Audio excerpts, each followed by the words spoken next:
The 15th annual Taste of Dubuque going on this weekend at the Port of Dubuque. To be honest with you, yesterday when I was talking about doing the ride, I wasn't planning on doing the entire 46 miles. It's a big part of this event. The air show is about ready to start. But something we want to talk to you about is something that's helping World War II vets fly again. There is a heated rivalry, and we'll have a preview coming up next in Ames. You bride and grooms planning your wedding, that sometimes tends to be the hardest part. Well, today there is help available. 1,000 Iowa National Guard members are volunteering for the first time in the program's 170-year history. Chances are, if you've lived in Iowa at some point in your life, you probably stepped foot on that home plate. Maybe you even walked the bases here at the Field of Dreams, but now it's for sale. Let's talk about Graph. That's one of the most hilly and difficult parts of tomorrow's stretch, but everything ends at the Port of Dubuque, honoring the coach with a candlelight vigil just next to us here in the practice field, a place he also spent a lot of time. Well, as quickly as the water came up here on Oak Street, it went down just as fast. And Jennifer and I were just talking about how easy guys have it when it comes to hair and humidity. Yes.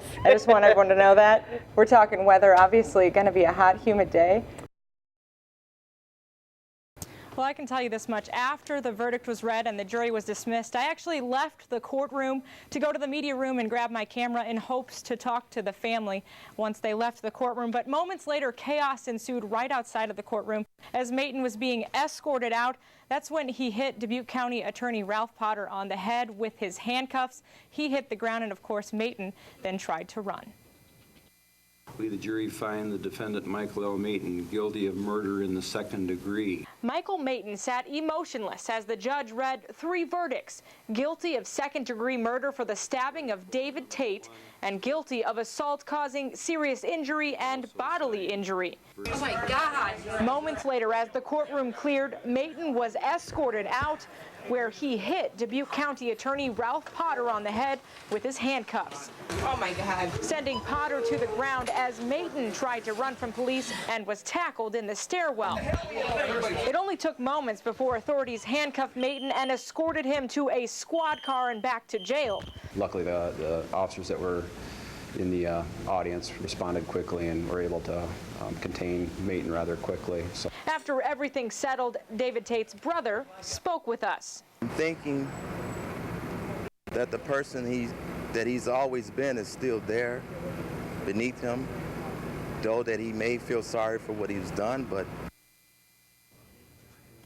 now obviously a very chaotic situation today, sadly taking away from the actual verdict. Just 7 months ago, Ted and Marilyn Blanchard's car slid off Highway 20 and down into that ditch where they spent 12 hours pinned under the car, and they lived to tell about it. For Ted and Marilyn Blanchard, walking means every step they take is a step in the right direction. Been a lot of frustration, but never any thought of giving up. In October 2009, the two were involved in a terrible accident. Returning home from a friend's house on a rainy night, their car lost control.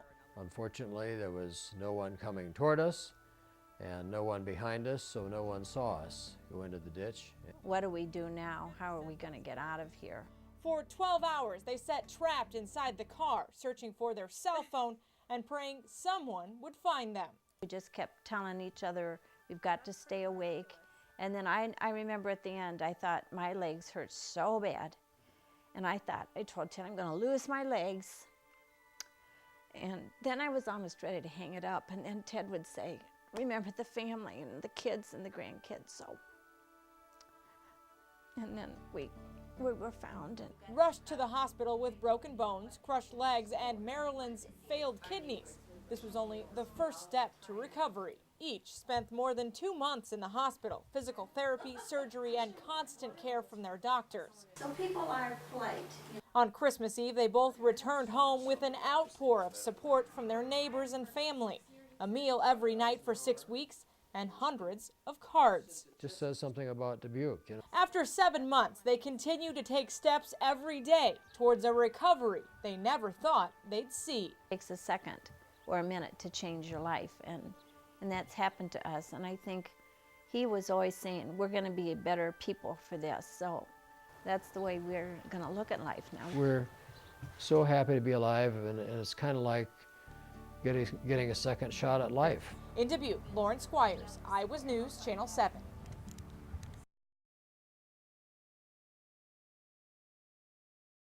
Well, if you've ever watched the 3rd of July fireworks and air show in Dubuque, you've probably seen this plane or one similar to it flying in the air, doing a lot of tricks, going upside down and all over the place in the sky. Well, today I had the opportunity to fly up in this plane with a pilot who's been doing this for 35 years, and I can tell you it was quite a thrill.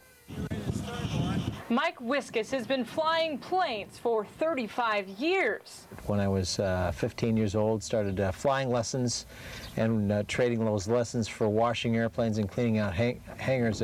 Most of those years have been spent in a plane like this, and that makes this eastern Iowa native a trick pilot, flying through the skies, doing daredevil tricks and thrilling crowds. We're a little aggressive. We're a little extreme, I guess. We like to tumble the airplane end over end. We like to make it do some things that people have never seen airplanes do before. Or perhaps something you've never felt before, as I learned when he invited me to fly with him. It was a clear, sunny day, perfect conditions for flying.